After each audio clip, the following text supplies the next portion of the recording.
ابو يعرب اول انسان بياكل اكل لمده 45 دقيقه بدون استراحه. يا زلمه لاعبين كره القدم بيلعبوا 45 دقيقه بيستريحوا، هذا المسكين حتى ما استراح. قصة يا شباب بلشت اول ما خلصت التاسع بنهايه المدرسه. طبعا يا شباب بعد مسيره من الفشل دامت 4 سنين وما نجحت بالتاسع. اقسم بالله رافينيا سنتين نجح مع برشلونه، انا 4 سنين ولسه ما خلصت التاسع. خلصت التاسع اما شو دموع فرح، شو بي فرح، شو امي فرحت، العيله كلها فرحت، عملنا حفله. اقسم بالله اخذت عيديات مصاري، طبعا المصاري كلها راحت على الكافتريات. انا ما رسبت غير من ورا الكافتريات، وقت نجحت واخذت مصاري صرفتهم بالكافتريات. طبعا الحمار بيوقع بالغلط مره، اقسم بالله انا بوقع 3 4 مرات هيك، اذا عجبنا الغلط 4 5 مرات 7 مرات من مرات ما بدك تجيب رافعه تشيل شيء 70 مره من تحت. طبعا اعرفكم على بطل القصه اللي هو ابن خالد ابو يعرب يلي ما رضى يطالع اسمه، فعملنا له اسم مستعار مشان العالم ما تعرف مستوى غباء. اقسم بالله يا جماعه عمل خطه ضلينا نقتل فيها 45 دقيقه.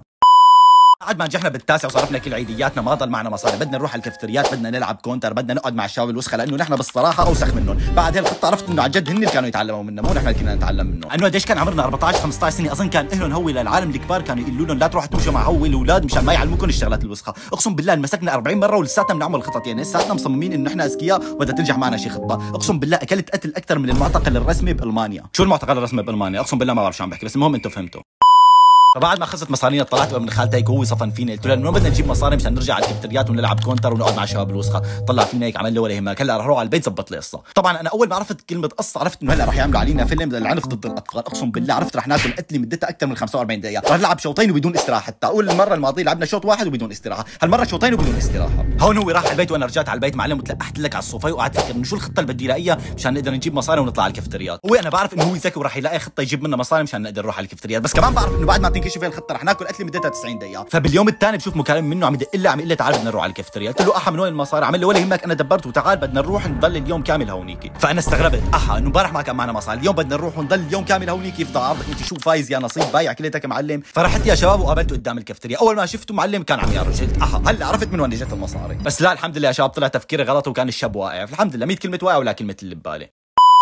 هون معلم فتنا على الكافتريا، معلم من خالتي بلش يقول بدنا ارجيلتين وثلاث كاسات متي وكوكتيل. لك كوكتيل اقسم بالله مو بحياتنا ما جربناه، بحياتنا ما استرجينا نطلع عليه، فكرنا اذا نطلع عليه بدنا ندفع مصاري. فهون انا وشفته عم يطلب كل هالطلبات اقسم بالله مسكت حالي وركضت لبرا. طلع ابن خالتي ورانا مسكنا عمل لي شبك شبك، انا فتلت اقسم بالله وطلعت قلت له شو شبك. اقسم بالله صاحب الكافتريا ما عارف انه معنا 200 ليره وجاينا عم نطلب كل هالطلبات. اقسم بالله مو خلينا نمسح الطاولات، لا يمسح الطاولات فينا. فهون عمل لي شو عم تحكي يا زلمه انت؟ انا معي مصاري وخلص راح ادفع كل شيء ولا تخاف انت من شيء، واذا انا ما بدفع لا تجي معي المره الجايه. قلت له تمام. ثقت فيه لاول مره بحياتي وطلع والله قد الثقه. اقسم بالله بعد ما خلصنا لعبنا 15 ساعه طلعنا على الموبايل في 50 مكالمه فائتي من اهلنا. طبعا نحن متعودين وهن متعودين 50 مكالمه فائتي، اذا ما ردينا فعادي يعني. هن ببلشوا يلاقوا بعد المكالمه الفائته رقم 300. هون طلعت بابن خالتي قلت له احا انت من وين جايب المصاري؟ يعني امبارح ما كان معنا ناكل وهلا اليوم جينا ولعبنا طول اليوم دفعت انت كل شيء. فطلع فينا وعمل لي لا والله بس عمي اعطاني عيديه متاخره لان نجحت بالتاسع لانه هو ما كان بالمدينه وهيك شغلات. قلت له احا عمك سحب قرضه واعطيك اياهم على اساس عيديه. معلم عمك اكيد اعطاك المصاري مشان تروح تستثمر فيها تعمل فيها شيء يعني كويس. عمل لي لا لا هو عيديه وفي نصرفهم كيف ما بدي. طلعت قلت له تمام انت ما بدك. فثاني يوم يا جماعه بيقول لي تعال بدنا نطلع نروح ناكل شاورما ونروح نلعب بعدها كونتر. قلت له احا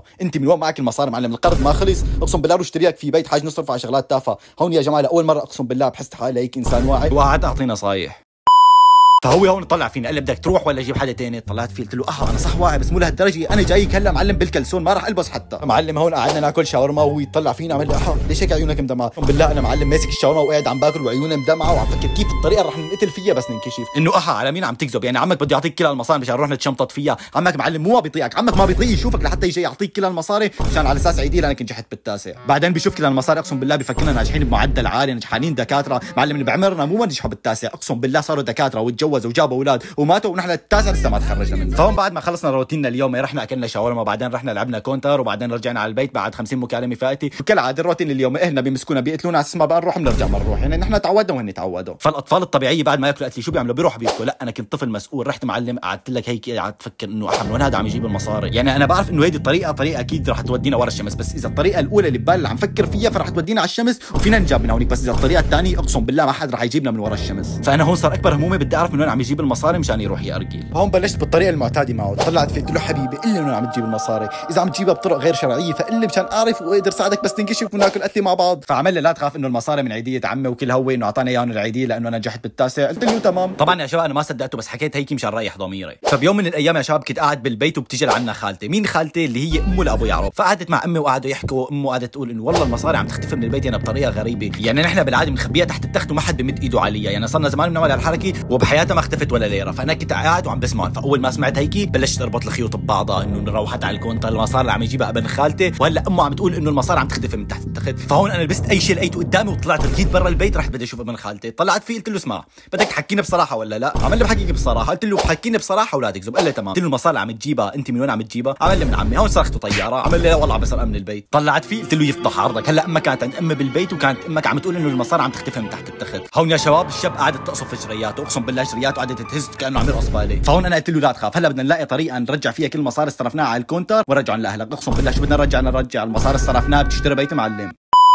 هو وثق فينا لاول مره وهو راح على البيت وانا رجعت على البيت. فتاني يوم يا شباب فقت استغربت انا ما دق لي، فلبست معلم ورحت لعنده على البيت. اول ما رحت لعنده على البيت يا شباب طلع لي بالكلسون وجسمه كله احمر. اقسم بالله طلعت فيه قلت له احا معلم انت مو لعبان شوطين، انت لعبان شوطين والوقت الاضافي لسه. فهون يا شباب عرفت انه الخطه تبعيتي فشلت لسه قبل ما انا اعملها. فانا واقف من بعيد عم بطلع عليه، اقسم بالله لقيت بيو طالع وراه ومعه الاشارات. طلعت قلت له احا لسه المباراه ما خلصت. بس الشغله اللي فاجاتني اكثر شيء انه بعد ما طلع وراه معلم شاله على اليسار وكمل باتجاه احا. صار دوري معلم هون مسكت حاله وفكيت سبرنت. اقسم بالله قاعد يركض وراني كاني سابوي سيرف. فهداك معلم بيركض وراه الشرطه وانا هون راكد وراني جوز خالتي. ايه والله. فبعدها للاسف يا شباب انكشف واكل قتله مدتها اكثر من 90 دقيقه، مو اكثر 90 دقيقه يا شباب، وقت اضافي وكمل الماتش لثاني يوم. فحكمه اليوم من الفيديو يا شباب لا حد يسرق من اهله، اذا حد سرق من اهله لا تحاولوا تنكشفوا، لانه اذا انكشفتوا رح تاكلوا قتله مدتها 45 دقيقه اذا اهلكم لطيفين، اما اذا اهلكم مثل اهلي اقسم بالله رح تعملوا ماتش كامل وبعدها تروحوا على الوقت الاضافي. فلهون يا جماعه بكون خلص الفيديو، لا تنسوا اللايك الشير السبسكرايب اذا عجبتكم القصه، واكتبوا لي اذا صارت لكم قصص مماثله بالتعليقات بركي نعمل عليها فيديو بعدين. فبشوفكم بالفيديو الجاي. بيس اوت.